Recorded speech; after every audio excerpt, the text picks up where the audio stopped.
வணக்கம்.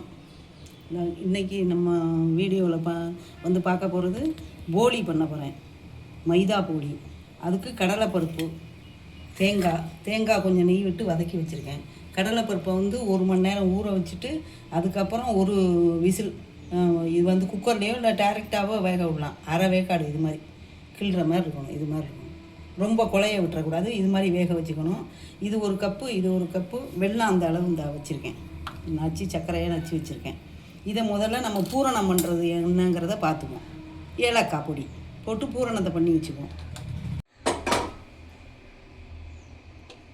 அடுப்பத்தை வச்சுக்கணும். பாத்திரம் போட்டு வெல்லத்தை போட்டுக்கலாம். தேங்காயும் போட்டுக்கலாம்.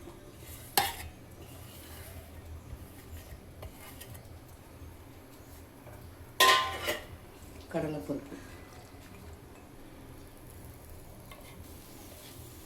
ஏலக்காய் பொடி போட்டு எல்லாத்தையும் மிக்ஸ் பண்ணிக்கலாம். லேசாக மிக்ஸ் பண்ணால் போதும். இப்படி லேசாக சூடு ஏறினா போதும். ஏன்னா ஏற்கனவே எல்லாம் வதக்கி வச்சுருக்கோம். இது இப்படி சூடு ஏறினோன்னு அடுப்பை அணைச்சிடணும். பூரணத்துக்கு ரெடி பண்ணியிருக்கோம். இது ஆறினோன்னு மிக்சியில் அரைச்சிக்கணும். நல்லா கொஞ்சம் சூடு ஆறினோன்னு மிக்சியில் கெட்டியாக இது பூரணம் உருட்டுற அளவுக்கு அரைச்சி வச்சுக்கணும். பூரணத்துக்கு வந்து ஆற வச்சுருக்கோம். அது ரெடி பண்ணி அதுக்குள்ளே மாவு பிசைஞ்சு ஒரு அரை மணி நேரம் 3/4 மணி நேரம் ஊறணும். இது வந்து மைதா ஒரு கப்பு,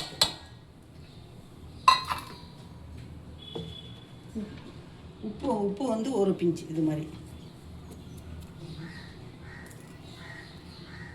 ஆப்ப சோடா,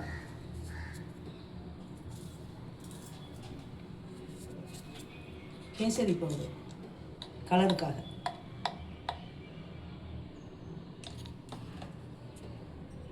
எல்லாத்தையும் நல்லா கலந்துக்கணும்.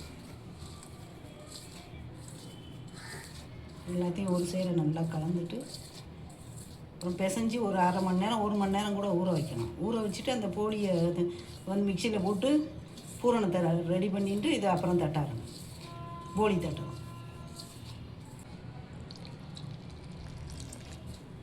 கொஞ்சம் கொஞ்சமாக தண்ணி சேர்த்து இப்படி பிசையணும்.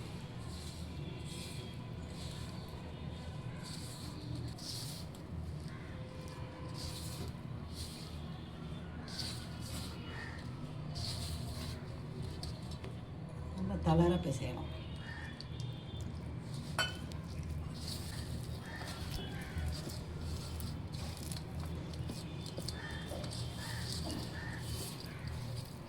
இந்த பக்குவத்துக்கு பிசைஞ்சு ஒரு அரை மணி நேரம் ஊறட்டும்.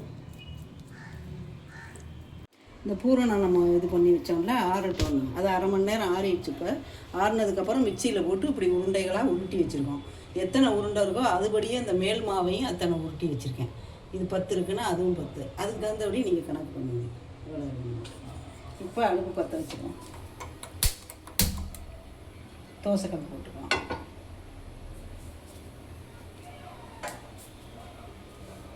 இதை வந்து தட்டுறதுக்கு ஆயில் இந்த வாழை இலையில் தடவிக்கணும். அப்போ தான் அந்த தோசைக்கல்லாம் நல்லா விழும்.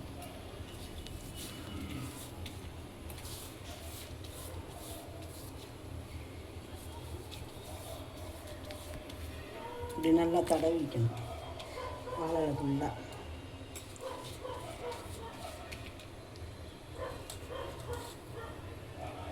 ஒரு உருண்டை எடுத்து நல்லா உருட்டிட்டு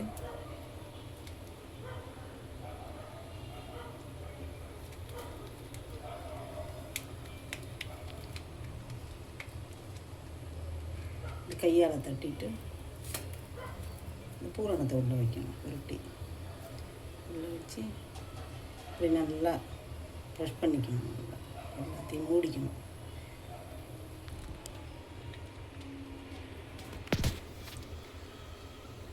மூடிக்கிட்டு இப்படி எண்ணெயை தொட்டுண்டு இப்படி தட்டணும். எண்ணெயை தொட்டுண்டு இப்படி தட்டணும். நல்லா மெல்லிசாக.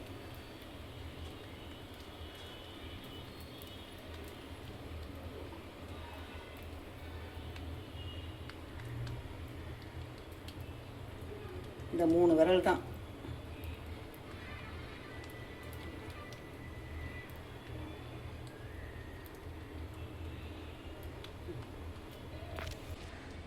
அடுப்பை சிம்மில் வச்சுக்கலாம். தோசை கழிச்சாங்கன்னா சும்மா ஒரு ஸ்பூன் நெய் அப்படியே வாழை இலையோடு எடுத்து இது பண்ணிக்கலாம்.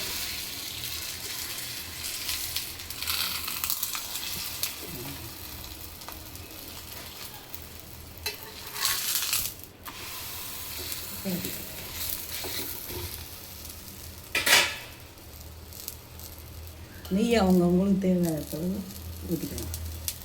போடி கொஞ்சம் நெய் தான் ஆகும்.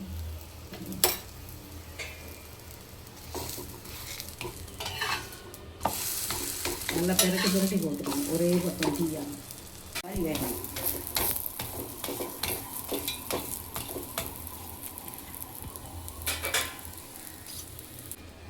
பூரணத்தை அப்படி உள்ளே வச்சு பூரணம் வெளியில் வராத அளவுக்கு இப்படி தட்டணும்.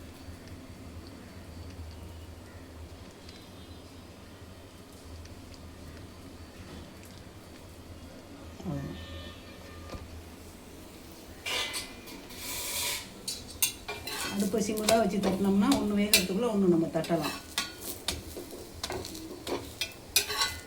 ஆனால் போலி வந்து நல்லா ஆறணும். ஆறணும்னா நல்லா சாப்பிட்டு முடியும். சூடோடு சாப்பிட முடியாது. ஆற வச்சா 2 நாளைக்கு போலி அப்படியே இருக்கும், கெடாது. இன்னைக்கு பண்ணி நாளைக்கு சாப்பிட்டா ரொம்ப நல்ல டேஸ்ட் இருக்கும். இந்த அளவு தான் இப்படி எடுத்தோம்.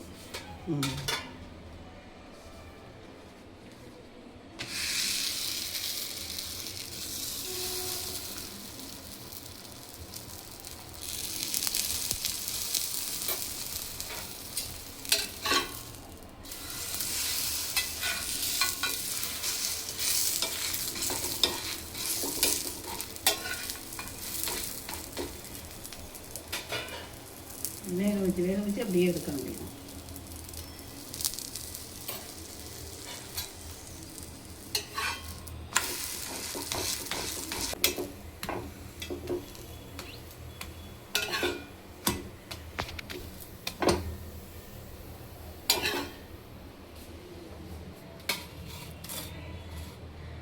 இதை வீட்டில் ட்ரை பண்ணி பாருங்கள். இந்த வீடியோ பிடிச்சிருந்தா ஷேர் பண்ணுங்கள். நன்றி.